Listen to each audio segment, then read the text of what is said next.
Compte rendu du Conseil extraordinaire des ministres.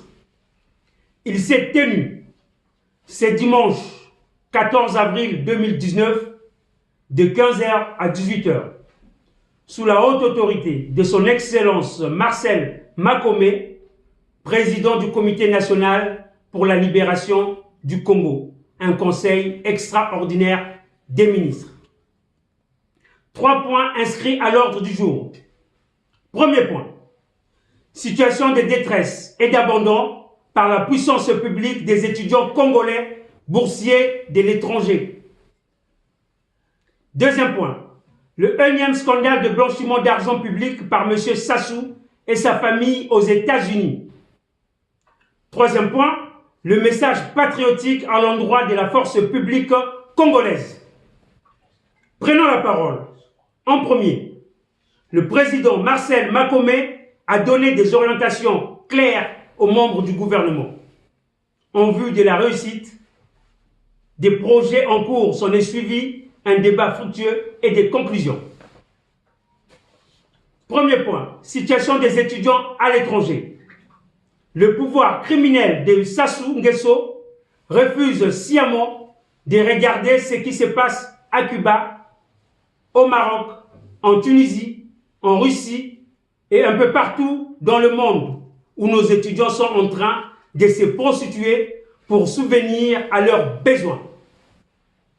Cette jeunesse, qui est notre relève de demain, est sacrifiée par le seul vouloir d'un prince totalement irresponsable en la personne de M. Sassou Nguesso Deni. 27 mois au compteur de non-paiement des bourses pour les étudiants de Cuba et plus de 30 ailleurs. Quelle ignominie! Pendant que des familles congolaises pleurent effarées, M. Sassou Nguesso Deni s'adonne allègrement à organiser avec les fonds publics des anniversaires de la mort de sa fille décédée depuis plus de 10 ans. Plus de 10 milliards de francs CFA dépensés et dilapidés. Deuxième point, le scandale de trop de blanchiment d'argent public par M. Sassou Nguesso Deni et sa famille aux États-Unis et à Dubaï. En effet, pendant que nos jeunes enfants envoyés à l'étranger pour se former crèvent de faim, figurez-vous, M. Sassou Nguesso Deni, toujours dans l'insatisfaction, trouve mieux de continuer l'œuvre de siphonnage du trésor public en ordonnant encore et encore, pour une énième fois, la sortie des milliards au trésor public congolais pour satisfaire aux frasques et caprices de sa petite fille, fille de Claudia Sassou Nguesso, en offrant un luxueux appartement à la Trump Tower de New York, à plus de 7 millions de dollars, soit l'équivalent de près de 4 milliards de francs CFA.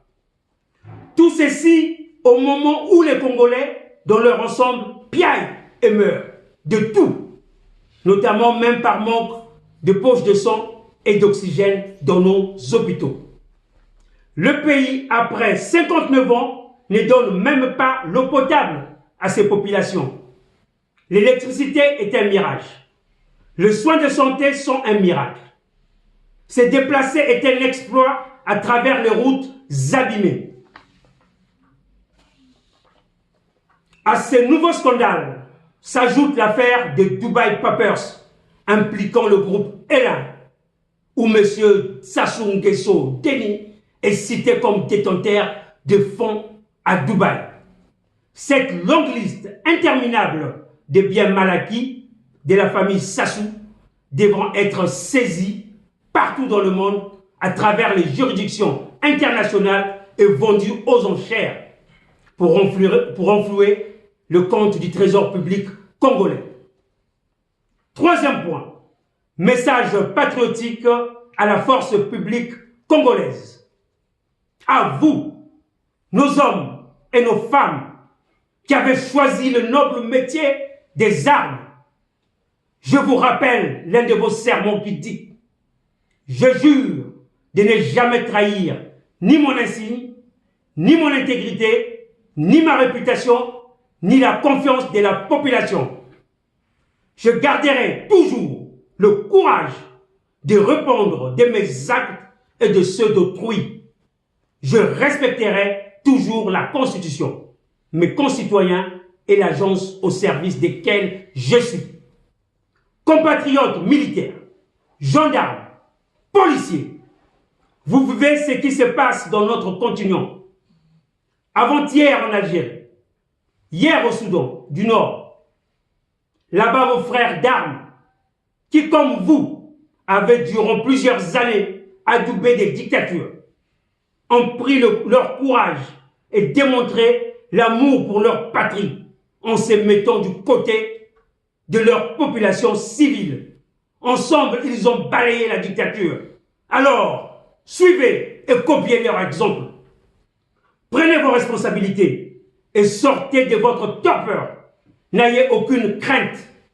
Même si hier, vous avez exécuté des ordres incohérents à votre éthique et commis des dérapages, toute la faute incombe au seul donneur d'ordre qui n'est autre que le criminel Denis Sassou Nguesso. L'heure est arrivée pour vous de vous racheter devant notre patrie commune, le Congo et sa population. Vive la République unie et solidaire, vive le Congo, je vous remercie.